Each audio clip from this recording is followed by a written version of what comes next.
হাসনাত হোক, সার্জিস হোক, আসিফ হোক, নাহিদ হোক, যারাই হোক না কেন, তোমরা যদি এই ফাঁদে পা দাও তাহলে তোমাদের এই রক্তদান, আমাদের এই রক্তদান ব্যর্থ হবে 24-এর গণঅভ্যুত্থান।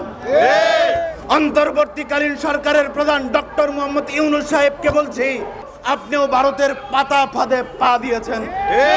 হাসিনা সরকারের পতন করলাম, পতন হইল, 24-এর গণঅভ্যুত্থান হইল, আবার কেউ কেউ হাসিনা সরকারকে পুনরায় এদেশে ফিরিয়ে আনতে চায় ক্ষমতার মসনদে। আমাদেরই ভাই 24-এর গণঅভ্যুত্থানে যাদেরকে আমরা নায়ক বানিয়েছি, সামনের কাতারে রেখেছি, আমরা পিছন থেকে যুদ্ধ চালিয়ে গেছি, কারণ তাদেরকে আমরা মনে করেছি তারা যুদ্ধের ঘোষণা দেখ, আর সেই যুদ্ধ বাস্তবায়নের দায়িত্ব আমরা আমাদের কাঁধে তুলে নিই।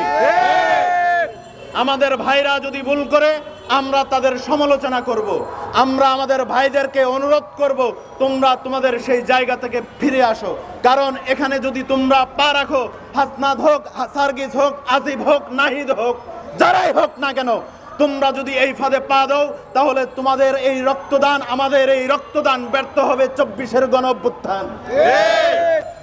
তাই আবারও বলছি, করজোরে বলছি, ছোট ভাই তোমরা, অনুরোধ করে বলছি, পিঠে হাত দিয়ে বলছি, তোমাদের এই বুকামি এদেশের মানুষের 24-এর গণঅভ্যুত্থানকে ব্যর্থ করবে এবং একই সাথে হাসিনা সরকারকে ভারতের প্রেসক্রিপশনে ক্ষমতার মসনদে বহাল করবে।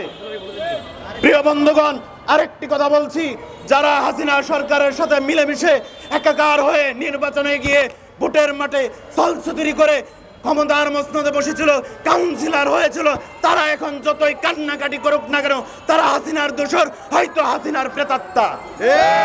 তারাই একসময় ভারতের দোসর ছিল, তারাই হাসিনার দোসর ছিল, তারাই হাসিনাকে প্রতিষ্ঠিত করেছে। বিগত 17টি বছর এদেশের মানুষের পিঠের চামড়া তুলেছে এবং 24-এর গণঅভ্যুত্থানে এরাই হামলা চালিয়েছে। এদেরকে আমরা আর দ্বিতীয়বারের মতো কখনো চাই না ক্ষমতার মসনদে বসুক। অন্তর্বর্তীকালীন সরকারের প্রধান ডক্টর মোহাম্মদ ইউনূস সাহেবকে বলছি, আপনি যদি মনে করেন এদেরকে ক্ষমতায় আবার ফিরিয়ে আনবেন, সেটি আপনার জন্য ব্যর্থতা। আমরা মনে করব আপনিও ভারতের পাতা ফাঁদে পা দিয়েছেন। তাই এই সরকার যেহেতু আমরা প্রতিষ্ঠিত করেছি, জীবন দিয়েছি, রক্ত দিয়েছি, রক্তের বন্যার মধ্য দিয়ে যেহেতু এই সরকার প্রতিষ্ঠিত হয়েছে, এই সরকারকে আমরা কোনোভাবে ব্যর্থ হতে দিতে পারি না।